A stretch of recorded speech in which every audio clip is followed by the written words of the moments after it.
बार आप जाकर खुद से देखें।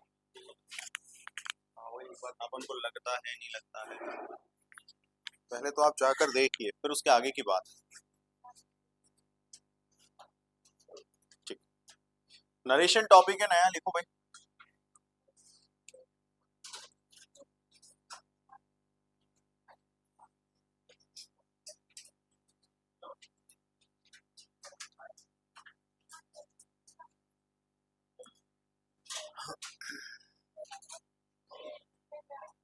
देखिए, नरेशन जैसा आप सभी जानते हैं कि दो स्पीच होते हैं इसमें। प्लीज प्लीज प्लीज प्लीज, दो स्पीच होते हैं। एक स्पीच होता है डायरेक्ट स्पीच, एक होता है इनडायरेक्ट स्पीच। साथ साथ लिखते हुए चलना है, साथ साथ समझते हुए चलना है। तो नरेशन के कितने स्पीच होते हैं? दो। एक होता है अपना कौन? डायरेक्ट स्पीच, लिखो डायरेक्ट स्पीच। और एक होता है अपना इनडायरेक्ट स्पीच।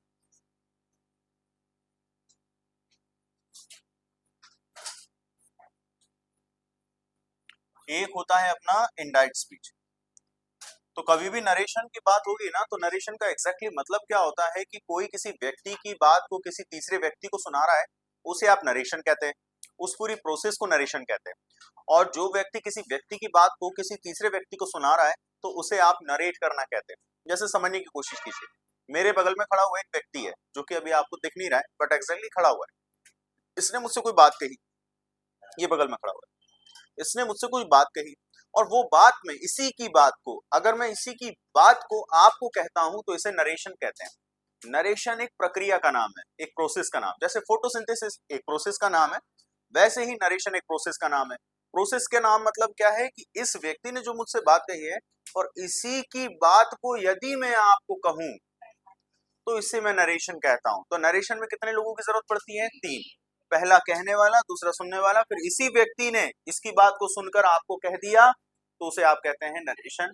तो ये पूरी प्रोसेस का नाम है फर्स्ट। सेकंड चीज आपको ये ध्यान रखना है कि जो नरेशन में नरेट वर्ड आता है, यानी इस व्यक्ति ने जो मुझे बात कही है ना, और इसकी बात को मैं सुना रहा हूं, उसे मैं नरेट कहता हूं। साइन। अच्छा, उसे मैं क्या कहता हूं? नरेट कहता हूं। बात समझ में आ रही है या नहीं आ रही? भाई मैं नरेट कह क्यों रहा हूं? नरेट का मतलब कहना होता है, स्पीक का मतलब भी कहना और बोलना होता है, से का मतलब भी स्पीक और बोलना और कहना होता है। लेकिन मुझे एक चीज बताइए, यहाँ पर मैं नरेट वर्ड इस्तेमाल क्यों कर रहा हूँ? मैं से वर्ड या सेड वर्ड, सॉरी, से वर्ड या स्पीक वर्ड का इस्तेमाल क्यों नहीं कर रहा हूँ? रीजन है, जब आप किसी की बात को अगर कहानी के तौर पर सुनाते हैं, किसी की बात को कहानी के तौर पर सुनाते हैं, उसे नरेट कहा जाता है। क्या कहा जाता है? नरेट। और से का मतलब होता है कहना, जो साधारण होता है। किसी की बात को हम नहीं सुना रहे। जब आप किसी की बात को किसी तीसरे व्यक्ति को सुनाते हैं, तो उसे नरेट कहते हैं। लेकिन नरेट में और से में कितना बड़ा अंतर है? पहली बात किसी की बात, दूसरी चीज है उसे कहानी के तौर पर। जैसे कुछ लोगों की आदत होती है, एक एक पॉइंट को बताते हैं, एक एक कैरेक्टर को डिस्क्राइब करते हैं, एक एक चीजों को एक्सप्लेन, अरे तू जल्दी बता हुआ क्या। तो पूरी कहानी बताने में लगे हुए हैं। नहीं, पूरी कहानी बताना ही तो क्या कहलाता है? नरेट कहलाता है। तो पूरी चीज को, पूरी बातों को अगर आप कहानी के तौर पर कहते हैं, उसे नरेट कहते हैं। और नरेशन क्या है? Narration is the process in which first person speak to second person and the same matter is spoken by the second person to the third person. The process complete from the first person to the third person. That is called narration. And second person always narrate the thing. What is narrate? Narrate का मतलब है whenever you tell the thing in a story manner. जब आप किसी बात को, किसी भी चीज को आप कहानी के तौर पर सुनाते हैं, उसे आप क्या कहते हैं? नरेट कहते हैं। बात समझ में आई? अच्छा, मेरे पास इस व्यक्ति की बात को कहने के दो तरीके हैं। जो इन्होंने कहा है ना, एज इट इज मैं आपको कह दूं। एज इट इज का मतलब है बिना किसी बदलाव के। जो भी इन्होंने कहा, वो मैं आपको ऐसे के ऐसे कह दूं। जो भी कहा, जैसे मान लीजिए इन्होंने मुझसे कहा कि मैं तुम्हारा दोस्त हूं। जो यहाँ व्यक्ति खड़े हैं, उन्होंने क्या कहा है? मैं तुम्हारा दोस्त हूं, इन्होंने मुझसे कहा। अब एज इट इज यही वर्ड मैं आपको कहूंगा ना, तो कैसे कहूंगा कि वो व्यक्ति मुझे कह रहा था, मैं आपको आकर बता रहा हूं भाई, वो कह रहा था मुझसे कि मैं तुम्हारा दोस्त हूं। सेम यही कहा उन्होंने, यही वर्ड थे। तो जब मैं एज इट इज जो उन्होंने मुझसे कहा वही के वही बिना किसी बदलाव के सीधे वही के वही मैं आपको दे रहा हूं ना, उसे कहते हैं डायरेक्ट स्पीच। और जब इन्होंने ये कहा है कि मैं तुम्हारा दोस्त हूं, अब मैं आपको आकर बता रहा हूं, तो मैंने कहा कि वो कह रहा है कि वो मेरा दोस्त है। मैंने एज इट इज नहीं कहा। पहले उन्होंने क्या कहा था कि मैं तुम्हारा दोस्त हूं, तो पूरे वर्ड टू वर्ड कॉपी किए। तो जब वर्ड टू वर्ड कॉपी किए बिना किसी बदलाव का, यानी जब मैंने आपको उनकी बात सीधे सीधे बता दी, तो डायरेक्ट अब मैं उनकी बात थोड़ा सा बदल कर बता रहा हूं कि उन्होंने मुझसे कहा वो मेरे दोस्त हैं।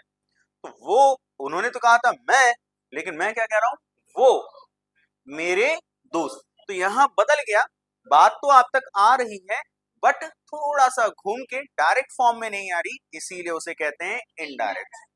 तो जो चीज एज इट इज आ जाए वो डायरेक्ट बिना किसी बदलाव के, और जो थोड़ा सा घूम जाए वो इनडायरेक्ट। समझ में आया?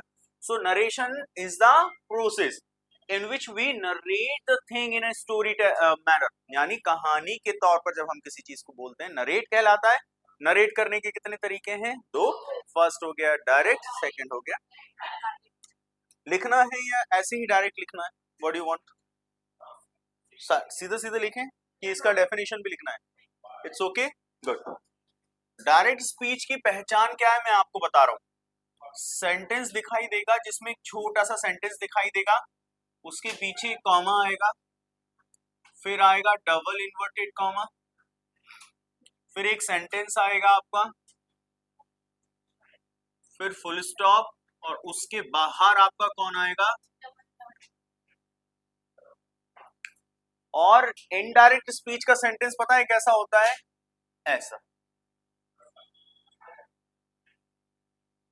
तो कभी भी मुझे बताइएगा कि डायरेक्ट और इनडायरेक्ट के बीच में पहचान करना हो तो कैसे पहचान करोगे? तो हमेशा ध्यान रखना कि जो डायरेक्ट और इनडायरेक्ट की पहचान है कि डायरेक्ट में कौन होता है? Comma, double. और जिसमें कॉमा, डबल इन्वर्टेड कॉमा नहीं है, वो क्या कहलाता है? यानी हम आधे से ज्यादा जो सेंटेंस हम लिखते हैं वो किस में लिखते हैं भाई? इसीलिए हम नहीं लिखते कि ही सेड दैट। वो जो दैट लगता है ना, इसको हटा कर लगता है। समझ में आ रहा है? तो मान लीजिए अगर आपको प्रश्न में, क्वेश्चन पेपर में अगर ऐसा comma double inverted comma sentence में, पूरा सेंटेंस देखोगे आप, तो उसके बीच में या कहीं आगे पीछे आपको ना कॉमा डबल इन्वर्टेड कॉमा दिख जाएगा। अगर दिख गया तो समझ जाओ किस में दिया है? डायरेक्ट। और नहीं है तो इनडायरेक्ट। लिख लो।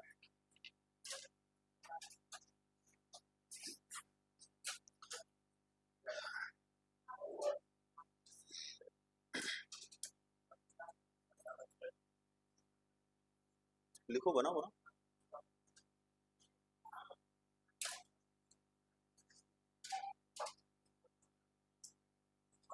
सजा ही लो तुम, है ना?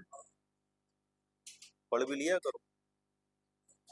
क्यों शीतल, पढ़ते क्यों नहीं हो? हाँ? अरे पूछ रहा हूँ, why are you getting nervous? मैं तो पूछ रहा हूँ, पढ़ लिया करो, है ना? अब लिखते अच्छे हैं लेकिन पढ़ा भी करो। कैसे पहचानोगे डायरेक्ट और इनडायरेक्ट? ये बोलती नहीं है क्या?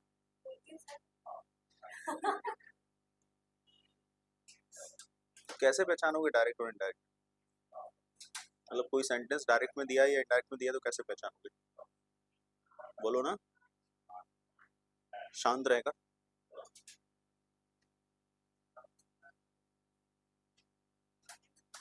ये तो कुछ ज्यादा ही खतरनाक शांत है। ये बोलती नहीं है यार, नहीं है। अब भाई हो सकता है कि मुझे साइन लैंग्वेज आती हो।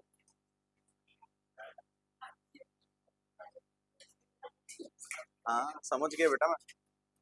अब ये तो समझ में आ गया कि हाउ टू बी रिकॉग्नाइज या how to be difference between comma double direct speech और इनडायरेक्ट स्पीच छोटा सा डिफरेंस है, वो है कॉमा डबल इन्वर्टेड कॉमा, और साफ साफ दिख रहा है, समझ में आ रहा है, कोई कॉम्प्लिकेशन है नहीं। अब जो कॉमा डबल इन्वर्टेड कॉमा के जो आगे का सेंटेंस है उसे क्या कहते हैं और पीछे वाले सेंटेंस को क्या कहते हैं, तो ध्यान दीजिएगा, इस वाले सेंटेंस को कहा जाता है रिपोर्टिंग स्पीच। जो कॉमा के आगे होता है ना उसे कहते हैं रिपोर्टिंग स्पीच। लिखो,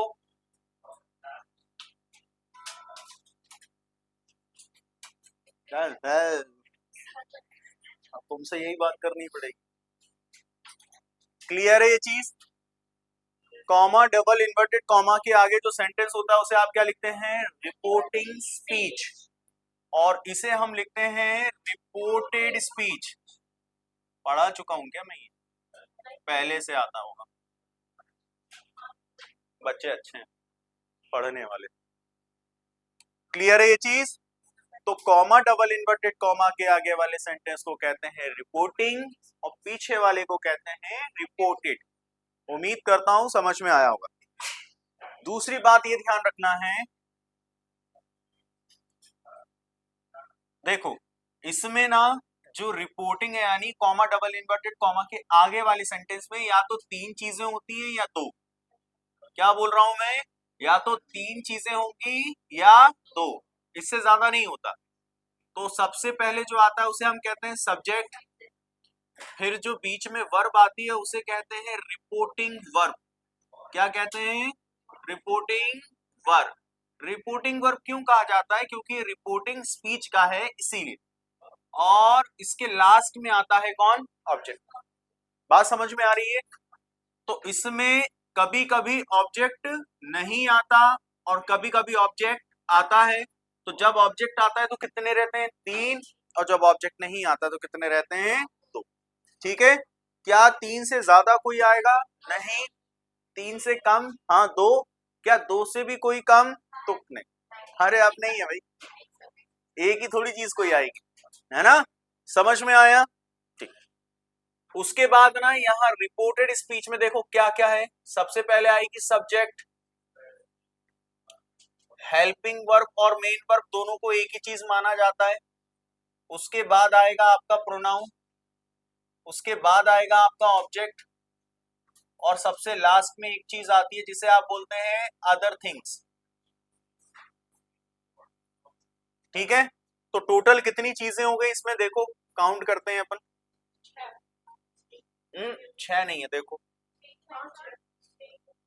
एक ये हो गया, पहले हम सब्जेक्ट ऑब्जेक्ट प्रोनाउन लेते हैं, दूसरा ये, और तीसरा ये। हेल्पिंग वर्ब और मेन वर्ब मिलाकर इसे कहा जाता है टेंस। तो चौथा हो गया ये, और ये हो गई अपनी, और इसमें कितनी होती है मेरे भाई, एक, दो, क्लियर है? तो उसमें पांच चीजें, इसमें तीन चीजें। अब पांच में से कुछ ऊपर नीचे हो सकता है लेकिन ज्यादा नहीं होगा, ऊपर ऊपर नहीं होगा, मतलब नीचे नीचे हो सकता है। क्लियर है ये चीज?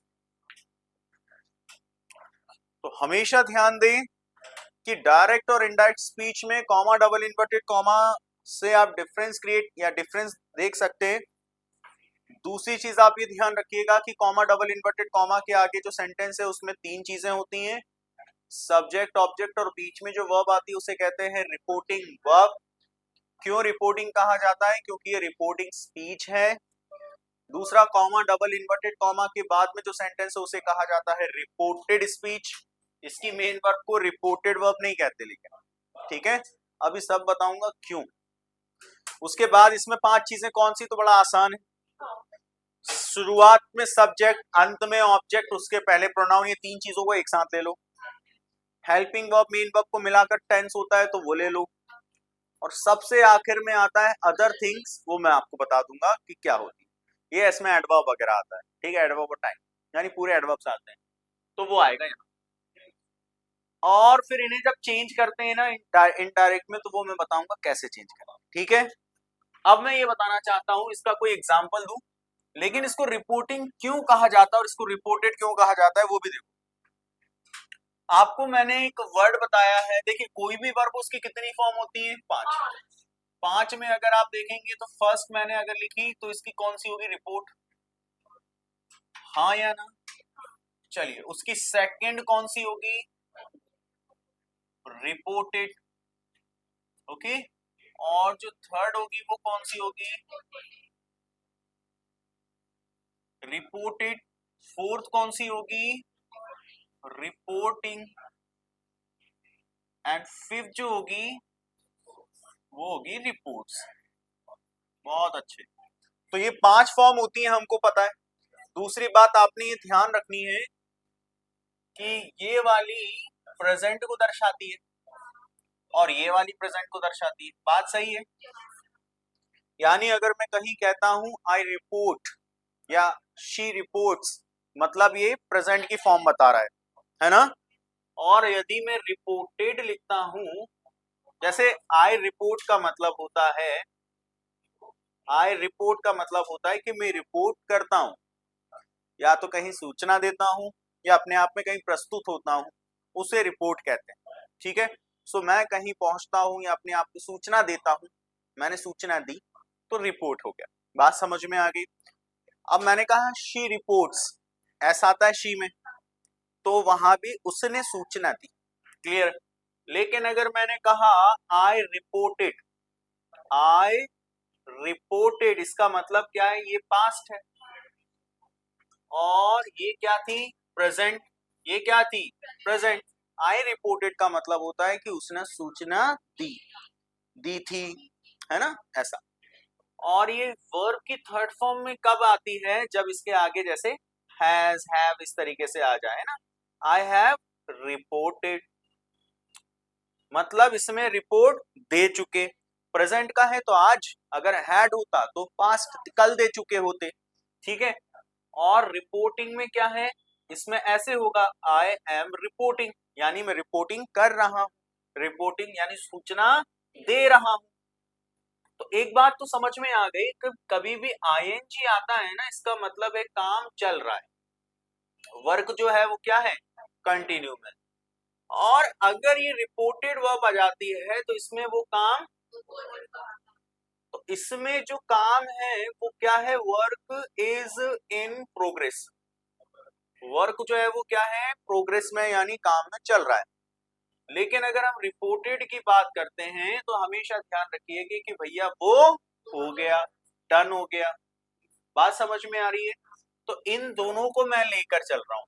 ईडी वाली मतलब वो हो गई और आईएनजी वाली मतलब वो चल रही है। अब मैं इसी बात को लेकर आपको एक बात क्लियर करना चाहता हूं, समझना। आपको मैं बता देता हूं, एग्जैक्टली ऐसी ही बात मेरे साथ भी हुई, वही घटना मैं आपको बता रहा हूं इन शॉर्ट में। अगर मैं ज्यादा डिटेल बताऊंगा तो ऑब्वियसली क्या हो जाएगी, वो डायरेक्ट या इनडायरेक्ट वो तो नरेट होगा, क्योंकि ज्यादा डिटेल में कहानी बता रहा हूं तो वो नरेट है। अच्छा, जरूरी नहीं है कि किसी व्यक्ति ने कोई बात कही और उसी बात को आकर मैं आपको कह रहा हूं तो नरेट या नरेशन प्रोसेस होती है। जो अब मान लीजिए आपके साथ कोई घटना हुई, अब वो आप जब सुना रहे हैं तो उसे भी नरेट और नरेशन कहते हैं। तो जरूरी नहीं कोई आकर कहे, आपने कोई चीज देखी, आपके साथ कुछ हुआ है तो उसे आप बता रहे हैं तो उसे भी आप नरेशन कहते हैं।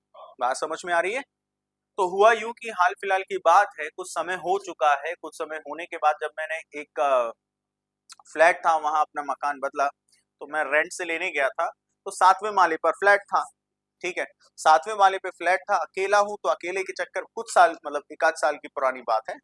तो इसमें हुआ यूं कि जब मैं गया तो वहां पर जो गाड़ी ट्रक होता है ना, लॉरी, जैसे लोरी कहते हैं, लॉरी कहते हैं, वो लॉरी यानी ट्रक में मैंने सामान रख कर ले गया। और 7वें माले पे ले जाना, अच्छा वहां लिफ्ट जो है, एक लगेज लिफ्ट अलग है और पर्सन जो वाली है वो अलग है ना?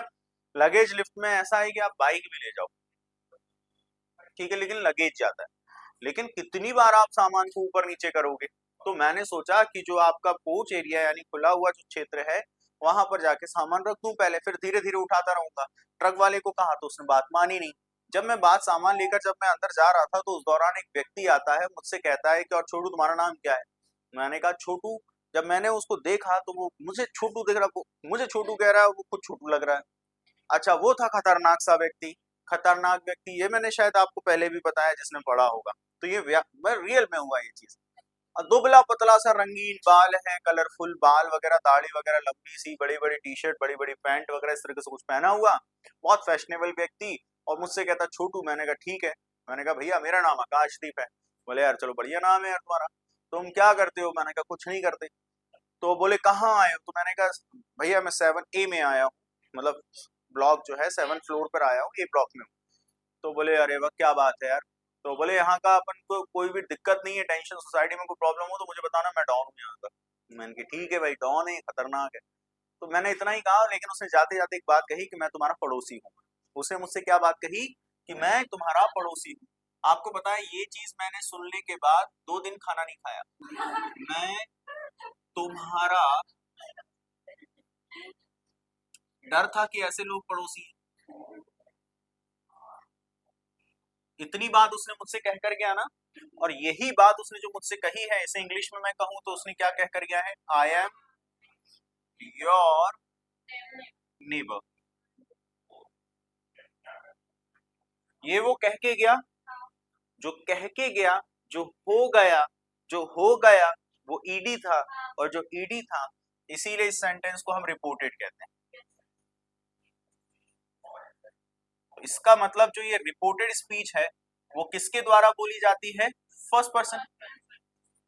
बात सही है, ये गलत है?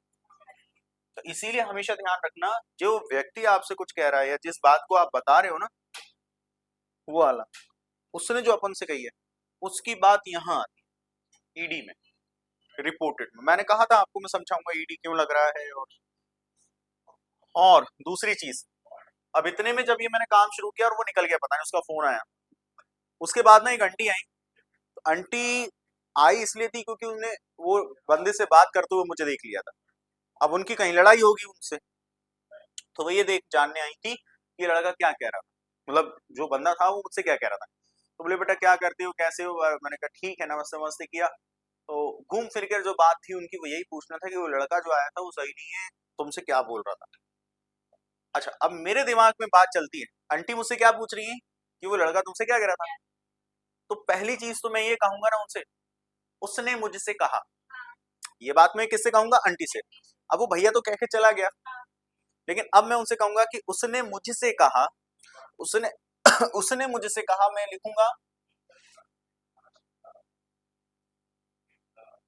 उसने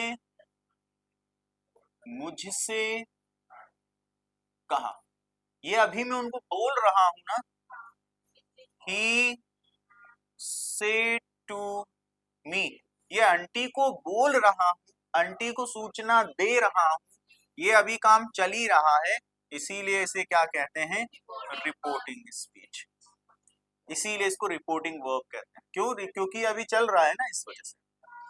अब ये सेंटेंस और ये सेंटेंस तो अलग है, क्योंकि ये मेरा सेंटेंस है और ये पहले वाले व्यक्ति का, और जो जानना चाह रहा है वो तीसरा व्यक्ति। तीसरा व्यक्ति को पूरी बातें मिलेंगी। तो ये भैया कहकर चले गए। अगर मैंने एज इट इज आंटी को कहा, अब यहाँ मान लीजिए आंटी खड़ी है, ये भैया थे, ये कहकर चले गए। अब मैं आंटी से सोच रहा हूं, अब मेरे मन में दो बातें चल रही हैं, क्या करूं। आंटी को मैं पहला जो डायरेक्ट तरीका है वो बोल दूं क्या? अगर वो बोलना होगा तो कैसे बोलूंगा मैं? उसने मुझसे कहा, उसने मुझसे कहा मैं तुम्हारा पड़ोसी हूं। अगर जैसा उसने कहा है वैसे ही मैं कह दूं ना, तो इसे मैं कहता हूं डायरेक्ट स्पीच। हमेशा ध्यान रखना, सिंगल इन्वर्टेड या डबल इन्वर्टेड कॉमा वहीं लगता है जहां परिवर्तन ना किया जाए। इसको परिवर्तन नहीं किया, जैसे मैंने लिखा, सुनना मेरी बात, मैंने लिखा I am your Elder brother. ठीक है, ये बात मैंने आपको कही और कहकर मैं चला गया और फिर कभी नहीं आया। लेकिन मान लीजिए जब पुलिस अगर पूछताछ करने आती है तो क्या कुछ बातें कही थी सर ने आपसे, आप उस चीज को रिमार्क करेंगे। और आपकी जब मान लीजिए वहां पर स्टेटमेंट रिकॉर्ड किए जाएं, तो आप ये कहेंगे जाते हुए उन्होंने ये कहा था कि मैं तुम्हारा बड़ा भाई हूं। तो ये अगर एज इट इज, मैं तो कहकर चला गया, लेकिन वर्ड टू वर्ड अगर आप एज इट इज रखना चाहते हैं तो ऐसी स्थिति में आप क्या करेंगे, I am your Elder brother. इसको ना, जो रिपोर्ट लिखी जाएगी ना, उसमें डबल इन्वर्टेड कर दिया जाएगा। क्यों? क्योंकि जहां से ये वाक्य चला है वहां से यहां तक एज इट इज है। इसका मतलब ये होता है। बात समझ में आ गई? तो इसीलिए आप जितनी भी कॉट्स देखेंगे ना मोटिवेशनल कॉट्स, उनमें डबल इन्वर्टेड देखिएगा। और सिंगल इन्वर्टेड किस में लगता है? वर्ड में। और डबल इन्वर्टेड लगता है सेंटेंस में। और ये क्यों लगता है? प्रिजर्व करने के लिए। प्रिजर्व यानी जहां से चला आ रहा है वैसे ही चलना, लिखना, इसमें कोई भी बदलाव नहीं है। तो डबल इन्वर्टेड लगा, इसमें मतलब कोई भी बदलाव नहीं। जिस व्यक्ति ने कहा है, जिस व्यक्ति ने लिखा है, उसने एज इट इज ही फिर आगे बढ़ाता गया। वो कहता है कि इसे चेंज मत करो या चेंज नहीं हुआ। अब ये तरीका तो समझ में आ गया, डबल इन्वर्टेड क्यों लगाते हैं वो बता दिया, रिपोर्टेड क्यों होता है ये बता दिया, रिपोर्टिंग क्यों होता है ये। अच्छा, इससे पहचानते हैं कि मैंने क्या किया? डायरेक्ट स्पीच, हाँ या ना? अब मैंने इनडायरेक्ट स्पीच में क्या किया भाई? इनडायरेक्ट स्पीच में कुछ नहीं है, देखो बहुत सारी चीजें चेंज होगी जो मैं आपको बाद में सिखाऊंगा, लेकिन इसे ऐसे करते हैं, इसको बदलते हैं बेटा, इसको बदल के क्या कर देते हैं? दैट। और आई का यहां पर हो जाएगा ही इज माई नेबर। ध्यान रखना, जितने भी comma, double inverted comma, sorry full stop वगैरह, जो भी प्रश्न चिन्ह वगैरह सब होगा वो किसके अंदर होगा? डबल इन्वर्टेड कॉमा के अंदर। तो ये इनडायरेक्ट तरीका देखो, उसने मुझे बताया कि वो मेरा पड़ोसी है, ठीक है, टी पोजिशन एग्जाम्पल के तौर पर। चलो हो गया, वेरी गुड। कितना समय हो गया? आज ये चैप्टर खत्म, कल एडवर्ब खत्म।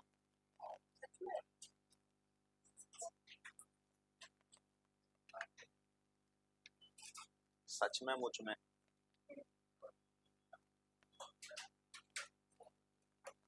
आज लेट कैसे होगी सानिया मिर्जा? इसलिए देख रहे तुम लेट हो। एक तो है बैठी हुई है।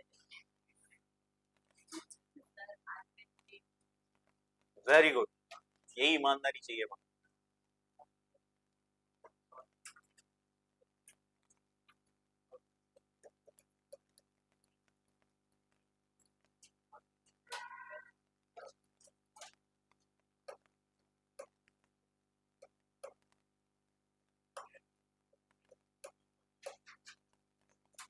पेपर सबसे निकलना चाहिए, घर पे रोज बोला करो,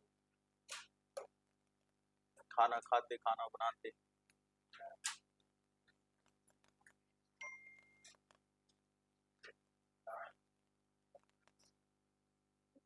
क्या हो गया कुमकुम? ठंडी लग रही? तो दीदी डरा रही है कि मैं डर जाऊं? तुमसे डरूं या तुम मुझसे डरोगी? हाँ, मिस्ट्री की, केमिस्ट्री की लास्ट क्लास। आप नहीं आए थे कल लास्ट क्लास? कल नहीं आए थे, ऐसा लगा तो था शायद आप आए थे। कल तो कोई नहीं आया। अच्छा सॉरी, संडे था तो आप लोग लगी थी। हाँ तो ठीक है ना, कौन सा तीर मान लिया? बढ़िया है, तो अच्छी बात है ना, जल्दी से तुम्हारा सिलेक्शन होगा। ये समझ में आ गया, नरेशन में डायरेक्ट इनडायरेक्ट कौन किसको क्यों कहते हैं वो समझ में आ गया। चलिए सुनिए, अब सबसे इंपॉर्टेंट चीज, थोड़ा सा अलग तरीका, हम लोग क्या करेंगे ना, सबसे पहले इस चीज को चेंज करेंगे। किसको? तो देखो, पहले हम चेंज करेंगे रिपोर्टिंग स्पीच को, फर्स्ट चेंज करेंगे, समझो है ना। फिर भैया उसको, उसके बाद किसको चेंज करेंगे? कॉमा और डबल इन्वर्टेड कॉमा, ठीक है। और जो तीसरा हम चेंज करेंगे वो किसको चेंज करेंगे? Reported speech. तो सबसे पहला हम क्या बदलना सीख रहे हैं? Reporting speech. रिपोर्टिंग स्पीच कहां से कहां? डायरेक्ट से, उम्मीद करता हूं समझ गए होंगे। अच्छा, इस रिपोर्टिंग स्पीच में भी मैं आपको बता देता हूं, पहले किस चीज को चेंज करना सीखेंगे? सब्जेक्ट को और ऑब्जेक्ट, पहले एक साथ ये और उसके बाद डन बा, ठीक बा, आगे बढ़े। तो डायरेक्ट से इनडायरेक्ट तो हम क्या लिखेंगे? चेंज स्पीच, स्पीच बदल रहे हैं ना, चेंज स्पीच कहां से कहां? डायरेक्ट से इनडायरेक्ट, यानी फ्रॉम डायरेक्ट टू इनडायरेक्ट। किसका स्पीच बदल रहे हैं? रिपोर्टिंग स्पीच, समझ में आया। फर्स्ट हेडिंग डालेंगे सब्जेक्ट और ऑब्जेक्ट को बदलना है, सेकंड डालेंगे रिपोर्टिंग वर्ब को बदलना है। समझ में आया? क्लियर है ये चीज? चलो हेडिंग डालो, चेंज स्पीच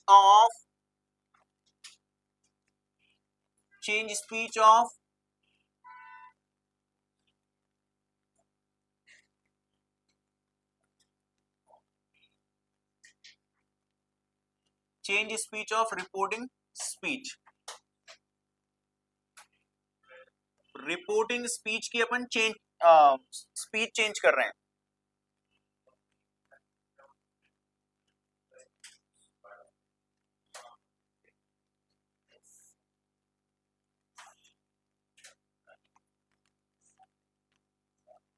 फर्स्ट इसमें अपन चेंज करेंगे सब्जेक्ट एंड ऑब्जेक्ट। तो चेंज सब्जेक्ट एंड ऑब्जेक्ट। बार बार हम रिपोर्टिंग क्यों नहीं लिखेंगे, क्योंकि हमने मेन हेडिंग डाल चुके हैं। तो चेंज सब्जेक्ट एंड ऑब्जेक्ट। उसके बाद यहां लिखो नीचे डायरेक्ट स्पीच,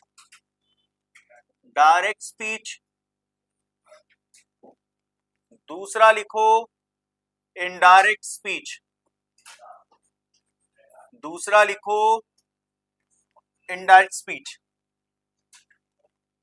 फर्स्ट ये। अब कैसे करोगे? सब्जेक्ट, यहां आता है ऑब्जेक्ट,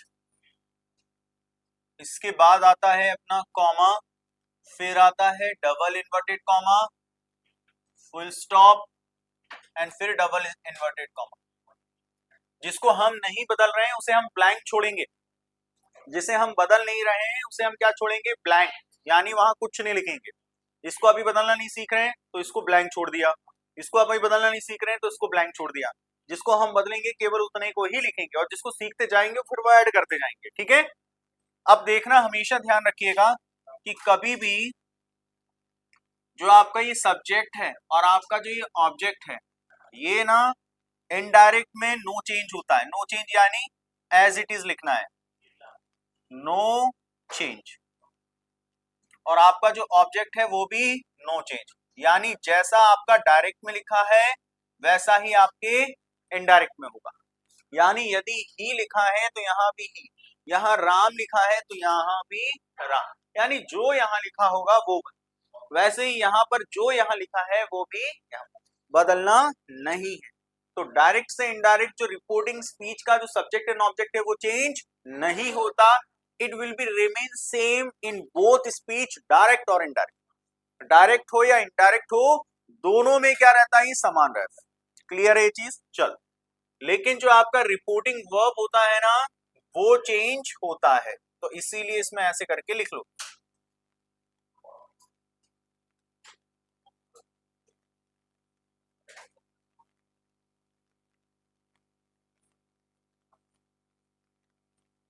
रिपोर्टिंग वर्ब चेंज होती है। तो ऐसे याद रहेगा आपको कि हाँ भाई, सब्जेक्ट एंड ऑब्जेक्ट तो चेंज नहीं होता, बट रिपोर्टिंग वर्ब चेंज हो जाती। हो गया? फर्स्ट तो हमने सब्जेक्ट एंड ऑब्जेक्ट चेंज करना सीखा, जो कि चेंज होता नहीं है। अब नंबर 2 हम डालेंगे क्या? हाँ, वेरी गुड। तो चेंज रिपोर्टिंग वर्ब, ऐसे लिख लो, चेंज। नहीं आया तो मन में चेंज रिपोर्टिंग वर्ब। अब हम रिपोर्टिंग वर्ब को चेंज करें। एक तरफ लिखिए डायरेक्ट स्पीच यानी डायरेक्ट, और एक तरफ लिखिए इनडायरेक्ट।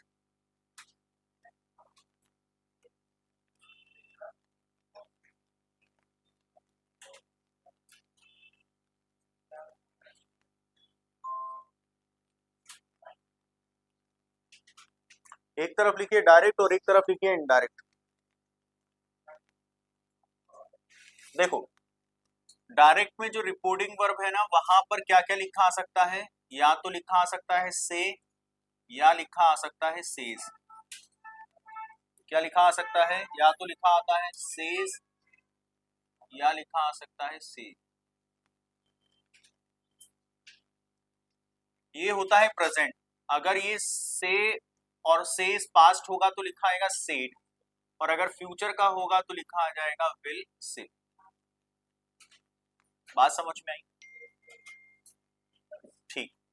फिर आपको ना एक लाइन छोड़ना है, थोड़ा सा गैप देना है। अब मैं तो यहाँ गैप नहीं दे सकता, इसलिए मैंने यहाँ पर येलो कलर से लाइन खींच दी। और फिर दूसरा फॉर्म लिखा है कि ऐसा नहीं आया तो कैसा आएगा। Thank you. ऐसा नहीं आया तो कैसा आएगा, से के साथ यहाँ टू आएगा, या फिर सेज के साथ यहाँ क्या आएगा, टू। यानी देखो इनमें टू नहीं था ना, इसमें टू है। वैसे ही पास्ट वाले के साथ होगा, सेड के साथ क्या आएगा यहाँ, टू। यहाँ विल से के साथ क्या आएगा,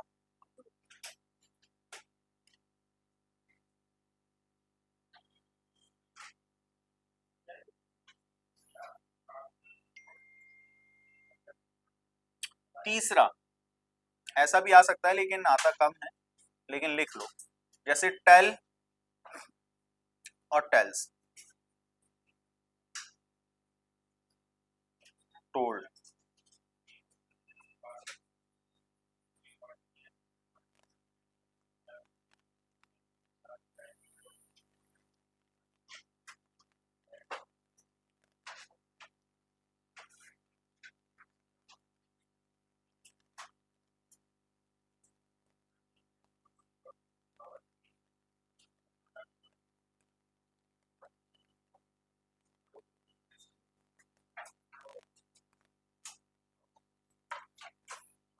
थोड़ा गैप कर करके लिखना, जो यहाँ मैंने लाइन खींची है इसका मतलब है आपको एक एक लाइन छोड़नी है, थोड़ा सा दिखे, सेपरेशन दिखे, सेग्रीगेशन दिखे कि हाँ मैंने बोला भी था आप लोगों को।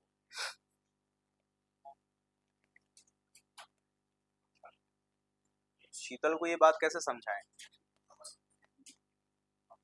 करके कैसे समझाएंगे उसको।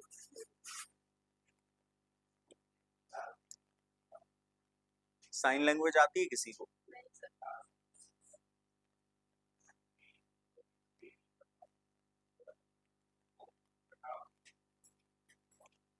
शीतल मन में कह रही है बंदूक होती है आंख में तो अभी उड़ा ही देती। आजकल के बच्चे बहुत खतरनाक है। क्यों शीतल, अपन क्यों नहीं आ रहे थे? गांव ले जाए गए थे, क्यों पकड़ क्यों ले गए आपको? पकड़ के ले गए थे? हाँ, बोले चल तू भी।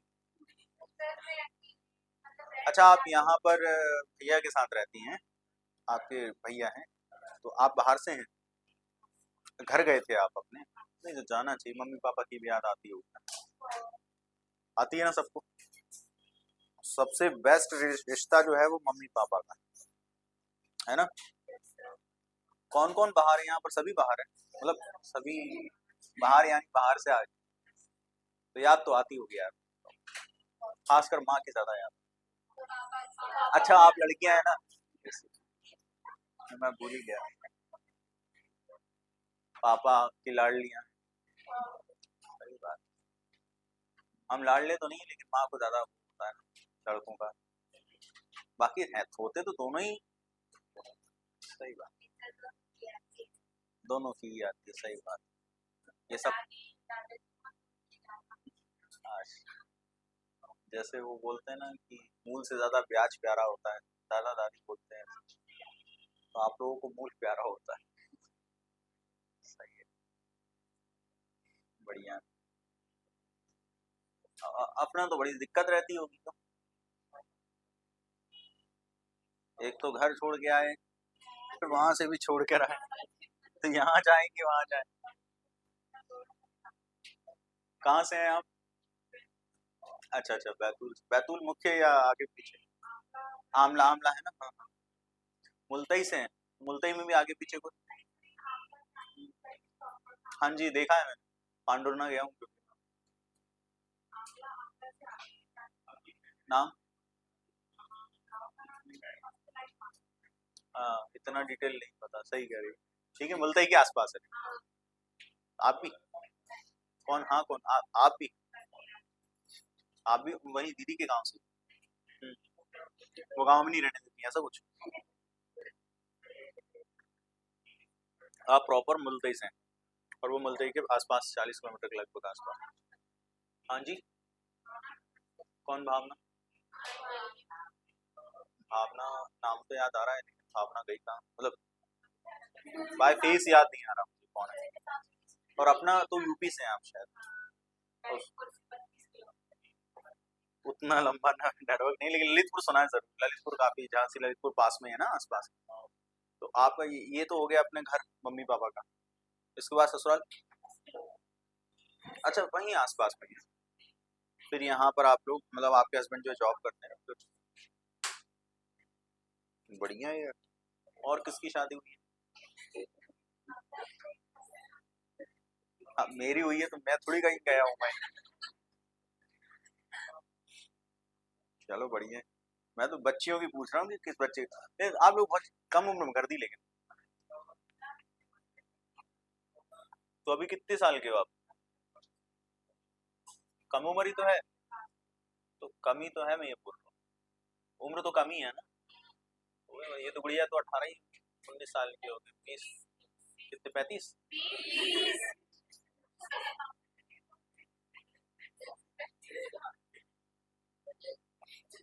वैसे बोलते ना उम्र नहीं पूछनी चाहिए, लेकिन मैं उस हिसाब से बता रहा हूँ कि आप लोगों की बहुत फिर भी कम उम्र में। थोड़ा सा पढ़ लिख लेते और कहीं अच्छी जॉब लग जाती तो अच्छा था। सेटलमेंट की बात है बाकी। हाँ चरण स्पर्श है उसको यहीं से। अच्छा हो रही है तो किसी की इतनी जल्दी हो रही है और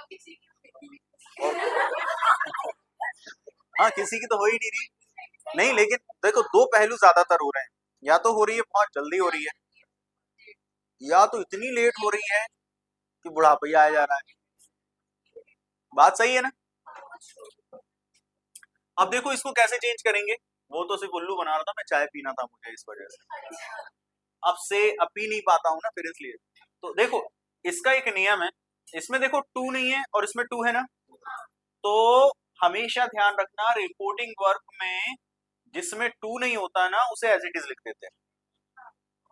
ध्यान, ये एक तरीका मैं बता रहा हूँ, वैसा ऐसा कुछ नियम नहीं है, लेकिन लिखते वैसे ही है। तो आपका परसेप्शन आप वैसा रखो कि जिसमें टू नहीं है, क्या नहीं है, टू नहीं है, उससे ना एज इट इज लिख दो। तो इनमें टू है क्या, नहीं। तो से अगर यहाँ डायरेक्ट में लिखा है ना बेटा, तो वो इनडायरेक्ट में भी क्या रहेगा, से। सेज अगर यहाँ लिखा है तो यहाँ भी क्या लिखा रहेगा, लिखते चलो। सेड लिखा है तो क्या लिखा रहेगा बेटा, सेड। और विल से लिखा है तो क्या लिखा रहेगा, विल से। वैसे ही अगर टू वाला छोड़ दो अभी। अच्छा टेल में एक बात मैं आपको बता देता हूं, हमेशा ध्यान रखेंगे टेल या टेल की कोई भी फॉर्म, उसके साथ कभी भी टू नहीं आता। तो फिर टेल के साथ क्या आता है, कभी कुछ नहीं आता। ये हमेशा ध्यान रखना, बिना टू के ही लिखा जाता है। अगर मान लीजिए उन्होंने 4 ऑप्शन आपको दिए और टेल के साथ टू लगा कर दे दिया, तो ये तो बोल देना घोर पाप हो गया, नहीं होना चाहिए। होता ही नहीं है भाई मेरे, तो कैसे होगा। बात समझ पा रहे हैं? तो वैसे ही ध्यान रखना, टेल कभी भी उसके पीछे किसी भी प्रपोजिशन को नहीं लगाता। या आप दूसरी बात ये देख लीजिए, टेल कभी भी टू नहीं लगाता, टू ऑफ कुछ भी नहीं लगाता, कुछ भी नहीं लगाता। समझ में आ गई? ठीक। तो भाई टेल के साथ भी टू नहीं लगता है, तो मैंने आपको कहा कि जो भी बिना टू वाले हैं वो हमेशा एज इट इज लिखा जाते हैं। तो लिख दीजिए, हो गया। अच्छा जिसमें टू लगा है ना, ये ध्यान देंगे आप, जिसमें टू लगा हुआ है उस टू वाले को हमेशा टेल की फॉर्म में चेंज करेंगे। हाँ टेल की फॉर्म में चेंज होगा। इधर 2 मिनट समझिएगा फिर लिखिएगा। जैसे यहां लिखा है ना से टू, तो इसे चेंज कीजिए टेल। इसमें एस लगा है ना, तो इसे चेंज कीजिए टेल्स। देखो सेड टू, तो किसमें चेंज होगा बेटा, टू। और ये विल से टू, तो विल टेल। तो अगर टेल आ रहा है तो टेल ही रहने वाला है, लेकिन टू वाले आ रहे हैं तो हमेशा ध्यान रखना टू वाला टेल में चेंज होता है। तो पहला तरीका याद रखोगे कि कभी भी बिना टू वाला एज इट इज लिखाता है, बिना टू वाला एज इट इज। दूसरा जब आप टू लगा देते हो तो वो टेल में चेंज होगा। बात समझ में आई? नेक्स्ट कॉमा और डबल इन्वर्टेड कॉमा, इसको हटाते हैं तो इसको अपन रिप्लेस करते हैं बेटा दैट से, टीप लो, लिख लिया, वेरी गुड।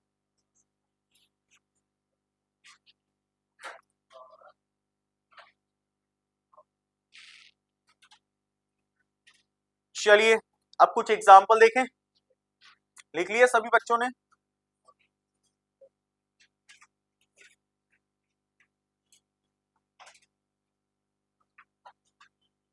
लिख लिया, गुड।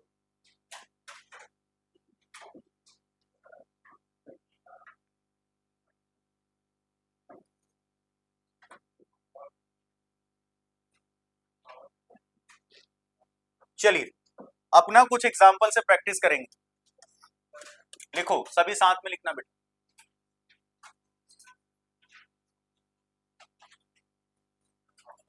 एग्जाम्पल नंबर 1, मैंने कहा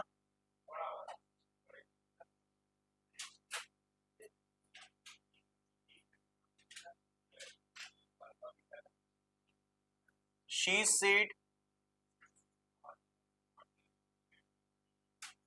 जिसको नहीं सीखा अपन ने उसको ब्लैंक छोड़ दिया।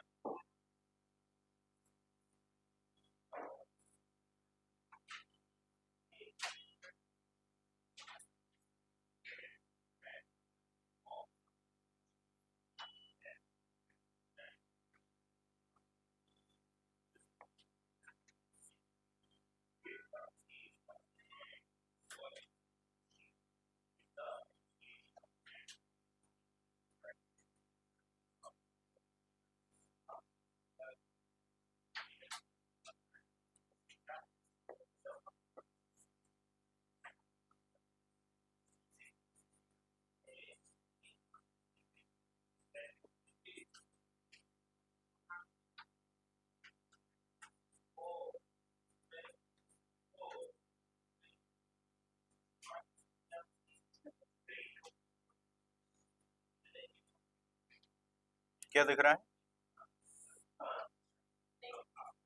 क्या नहीं दिख रहा? तो लिख तो लूं पहले, लिखने के पहले नहीं दिखता कभी, हमेशा लिखने के बाद दिखता है। जैसे मान लो कि मैं यहाँ कुछ लिखने वाला हूँ, तो अभी दिख रहा है आपको? क्या दिख, अब मैं जब लिख दूंगा ना तब दिखता है, ये प्रकृति का नियम। अब नहीं पूछेगी वो, मन में कह रही सर हो गया पागल, यही सोच रही हो? हाँ मैं समझ गया भैया, समझ गया, पहले खड़ा हुआ था तो आपको नहीं दिख रहा था।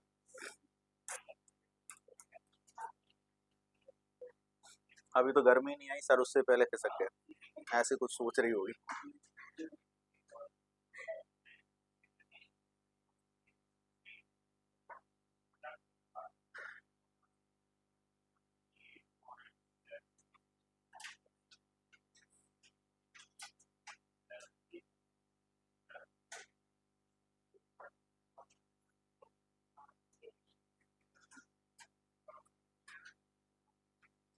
लगे रहो, लगे रहो।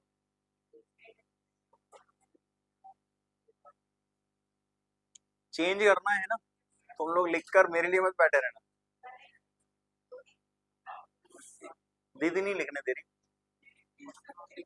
पेंसिल ले ली, आधी और तोड़ लो उसको। हाँ दे दो, सबसे बेसिक चीज है लेकिन यही अपने पास नहीं होती ना, पेंसिल। नहीं मेरे पास भी, मैं घर पे भी कुछ चीजें करता हूँ, मैं हमेशा सोचता हूँ पेंसिल लेकर आऊं, लेकिन पेंसिल लेकर नहीं आता मैं। हाँ चला नहीं रही थी, सोच रही थी घुर जाएगी।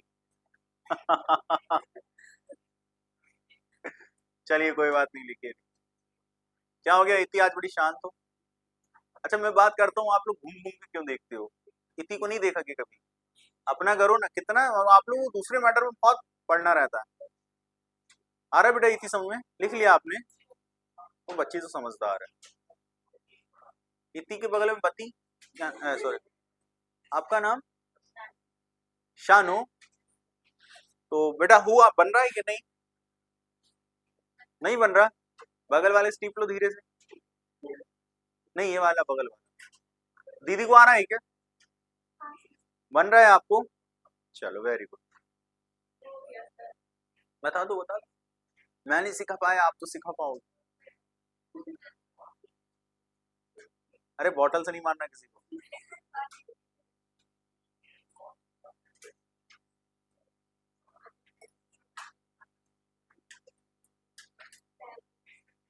पीछे इनकी अलग ही कहानी चल रही है, इधर भी देखो उधर भी देखो। खुशी जो आखिरी में बैठी है, खुशी नाम है ना? तो आज दुखी क्यों हो?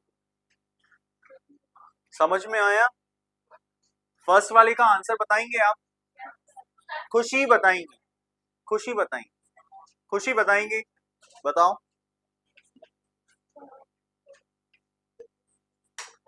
मैं नहीं बोलूंगी। आपको फिर समझ में आया, फिर आप क्या कैसे? अगला वाला नहीं आया। दामिनी बताएंगे। मैं तो आराम से आंख खोल कर सो रही थी, कहाँ कहाँ पूछ लिया। अच्छा बता रही हो। हाँ क्या? हाय। बस मैं आपके पास आता हूँ, पूछता हूँ आपसे मैं। नेक्स्ट बताना। क्या नाम है? नाम भूल गया मैं आपका। बबली? बबली? अच्छा तनु, तनु। तो बबली कौन कह रहा था? दामिनी बताओ। बस नेक्स्ट वाला आपको बताना प्लीज। देखो क्या होगा, आपको ना इस दो हिस्से में बांट लेना है। एक, अब आपके देखने का नजरिया क्या होना चाहिए मैं बताता हूँ। एक ये हिस्सा, दूसरा ये हिस्सा। समझे? अभी उसको हम सीखे नहीं तो उसको हम देख नहीं रहे। इसमें भी बेटा आपको पता है ये कौन है? अरे रिपोर्टिंग वर्ब है। ये कौन है? तो ये तो चेंज, तो शी का इसके साथ टू है क्या? तो एज इट इज। बस एक काम करोगे, नया काम से। अरे सुन तो लो। रिपोर्टिंग वर्ब की एक बात और करना, अभी से ही करते चलें तो आगे हमें प्रॉब्लम नहीं होगी। प्रेजेंट है, पास्ट है, फ्यूचर, बस इतना पहचानते चलना है ना। ये किसमें बेटा? बस इतना ही करना और कुछ। कॉमा डबल इन्वर्टेड कॉमा की जगह डैड नहीं दैट। चलो इसका ये कौन है? पहले हिस्सा मान लो भाई, ये फर्स्ट ये सेकंड। टोल्ड है, टू लगाए क्या? ये कौन है? तो सेम रहेगा। टोल्ड का पास्ट है, प्रेजेंट है, फ्यूचर है। इसका हटाकर क्या? बाकी ब्लैंक का। यहां देखो, ये कौन, ये कौन, ये कौन, ये और ये कैसे रहते हैं? तो ये दे का दे और मी का, ये present past future. Very good. Past है क्या है? टू लगाए तो चेंज होगा, किसमें होगा बेटा? इसको हटाएंगे तो, इसको लगाएंगे तो ये। उसके बाद बताइए ये कौन? ये अपने दो हिस्से बना दिए मैंने, एक हिस्सा यहाँ का दूसरा वो। ये रिपोर्टिंग, ये कौन है? ये कौन है? तो द प्रिंसिपल का क्या हो जाएगा? ये चेंज। बाकी बचा हुआ सेज टू वो क्या होगा? Well done. Present past future है, टीचर्स का क्या होगा? और उसके बाद कॉमा डबल इन्वर्टेड कॉमा, बाकी छोड़। क्लियर है? अब आया खुशी? चलो फिर एक करके दिखाओ। मैं डिक्टेट कर रहा हूं, लिखिएगा।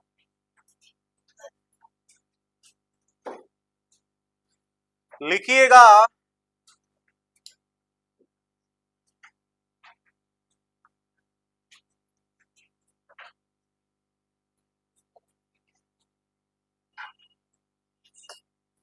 The boy told, the boy told us, comma double inverted comma, the boy told us, अश ने अस। तुम लोगों के वजह से मेरा प्रोनाउंसिएशन भी बहुत बिगड़ता जा रहा है।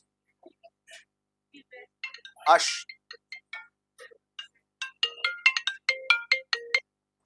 चलिए उसके बाद comma, double invert comma, blank, ठीक है। तो चेंज खुशी बताएंगी, बताइए। नहीं मन में ही नहीं, मुझे मुझे खुद को नहीं, मुझे बताओ, करके बताओगे, कर लो पहले, कर लो। खुशी का हो जाने दो बेटा। अब नेक्स्ट हेडिंग डालेंगे अपन, जिसका हो गया वो लिखो, चेंज स्पीच। चेंज स्पीच का मतलब डायरेक्ट से इनडायरेक्ट। अब किसका स्पीच चेंज कर रहे हैं अपन? रिपोर्टेड स्पीच का। रिपोर्टेड हिस्सा कौन सा होता है बेटा?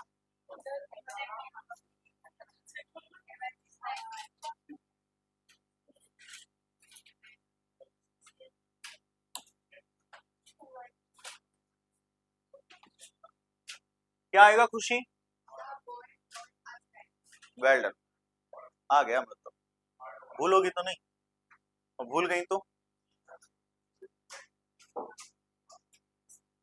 हेडिंग डालो,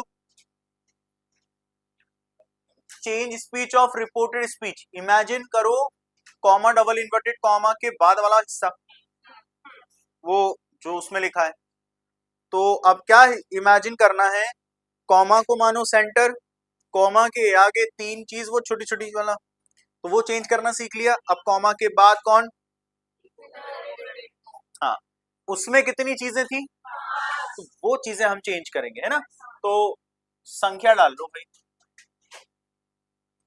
पहले हम चेंज करेंगे सब्जेक्ट को, लिखो सब्जेक्ट, फिर हम ऑब्जेक्ट, यानी सीक्वेंस जो मैं लिखवा रहा हूं ना वो जरूरी है, क्योंकि वो तरीका है, बाकी और कोई वो नहीं है। प्रोनाउन, चौथा आपका टेंस। टेंस किसे मानते हैं? लिख लो, वेरी गुड, हेल्पिंग वर्ब और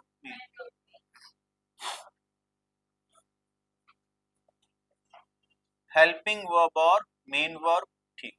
उसके बाद फिफ्थ अदर थिंग्स। तो ये पांच चीजों को अपन चेंज करेंगे डायरेक्ट से इनडायरेक्ट। तो जो सबसे पहले हम चेंज करने वाले हैं वो है अपना ये तीन चीजें। वैसे किताबों में दिया गया एक नियम है, वो उस रूल के तहत चेंज होता है जिसे आप बोलते हैं सन फॉर्मूला।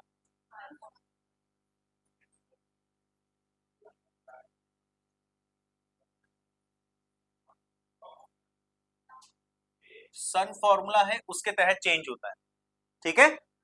तो सन फॉर्मूला के तहत चेंज होगा कौन? ये तीन, इसीलिए एक साथ इनको चेंज करना सीखेंगे, फिर टेंस और अदर थिंग्स।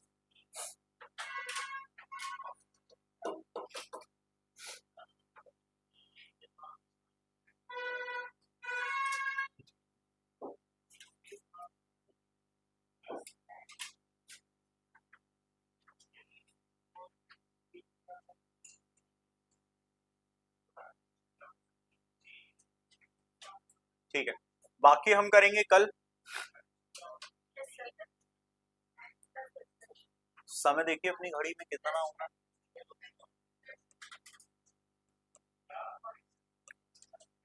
दूसरी जगह भी बुलावा है ना। अब मैं जो सिखा रहा हूँ कुछ बातें जो घर से याद करके आना है सबको। मैंने आपको तीन टेबल सिखाई हैं, बनवाई थी मैंने, है सभी के पास कि नहीं? किस किस के पास नहीं है? तीन टेबल होती है किसकी? प्रोनाउन की। एक होती है सब्जेक्टिव केस,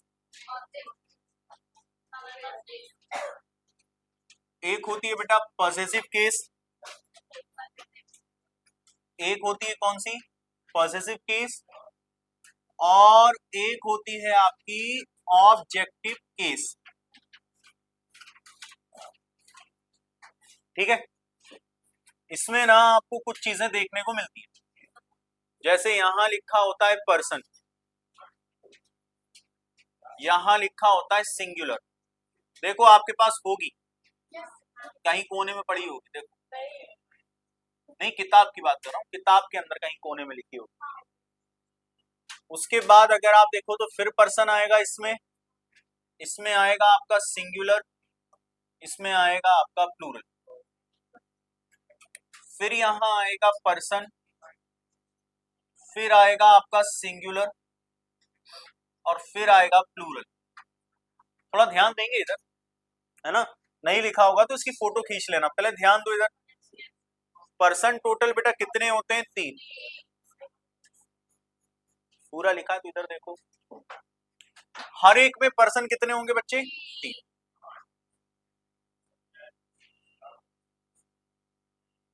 इसमें भी सभी में पर्सन 3 हो। यहां सब्जेक्टिव केस की अगर मैं बात करूं,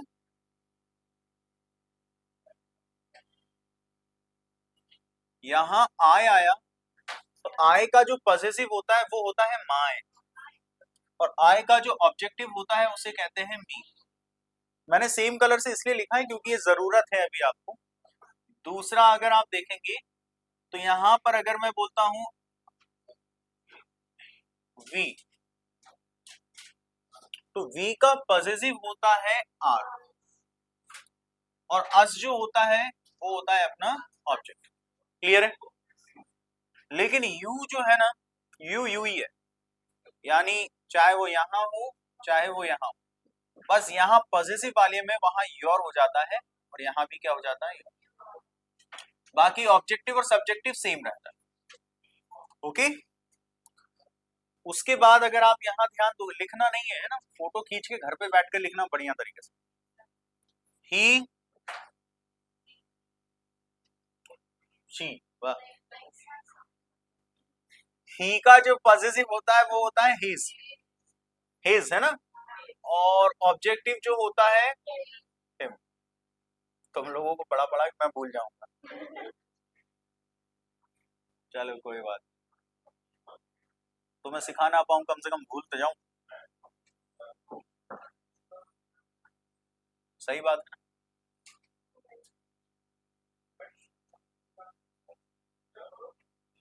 चलो अब इधर देखो, शी होगा तो इसका पॉसेसिव होता है हर, और इसका पॉसेसिव इसका ऑब्जेक्टिव भी हर, मतलब ये दोनों सेम होते हैं। ये पढ़कर आना है आपको घर से। हाँ यस तो बोल दिया, लेकिन अब पढ़ लेना। और यहाँ जो इट है ना, इसमें इट्स आता है, लेकिन ये और ये सेम रहता है, इसलिए मैंने सेम कलर में लिखा हुआ है सभी को। और अंततः कोई अच्छा कलर तो है नहीं, इसीलिए व्हाइट ही ठीक, बिना रंग का। यहाँ आता है दे, यहाँ आता है आपका देयर, और यहाँ आता है आपका। अब मैं कुछ बताने वाला हूं, उसे ध्यान से देखना। हम लोग जब स्ट्रक्चर लिखते हैं ना सेंटेंस का, तो वो सेंटेंस स्ट्रक्चर अपना ऐसा कुछ होता है कि शुरुआत किससे होती है बच्चे? सब्जेक्ट से। सब्जेक्ट के बाद कौन आता है अपना, और उसके बाद कौन आता है, उसके बाद कौन आता है, बताया है मैंने आप लोगों को, है ना। और प्रोनाउन के लास्ट में जो आता है उसे आप कहते हैं। तो मैं ये बताना चाह रहा हूं आपको कि भाई जो ये चीजें हैं ना, ये सब्जेक्ट है, ये आपके कहाँ आता है? यहाँ सब्जेक्ट में। ये जो पॉसेसिव केस है ना, ये कहाँ आता है? प्रोनाउन। और ये जो ऑब्जेक्टिव है ना, ये कहाँ आता है आपके? बस इतना ध्यान रखना, ये अलग अलग हैं। तो ऐसे इसको फोटो क्लिक करना, ये कलर वाइज पढ़कर आना। पढ़ना कैसे है, पहले तो देखो, पहले सब्जेक्टिव केस कहाँ आता है? सब्जेक्ट में। पॉसेसिव केस प्रोनाउन में, ऑब्जेक्टिव केस। इनको मिक्स नहीं करना, खिचड़ी नहीं बनाना। आए अगर आगे है तो आगे ही रहना, पीछे मत कर देना, अपना विज्ञान जोड़ दो नहीं तो। और पहले तो इसको ऐसे याद करना है पूरा सब्जेक्टिव केस, फिर दूसरा अपन को पॉसेसिव केस, और तीसरा अपन को ऑब्जेक्टिव केस। पहले जब ऐसे याद हो जाए, उसके बाद इतना ध्यान रखना कि आय जो है फर्स्ट पर्सन, ऐसे थोड़ा सा पढ़ोगे तो याद हो जाएगा, कोई बड़ी बात नहीं। फिर ये चीज ध्यान रखना कि आय को जब हम प्रोनाउन में इस्तेमाल करते हैं तो किस रूप में? माय। और ऑब्जेक्ट में इस्तेमाल करते हैं तो ऐसे याद। क्लियर है ये चीज? तो मुझे दीजिए इजाजत, अपना ख्याल रखें। Thank you so much for being with me. जय हिंद, जय भारत, सभी को राम राम, शुक्रिया, धन्यवाद।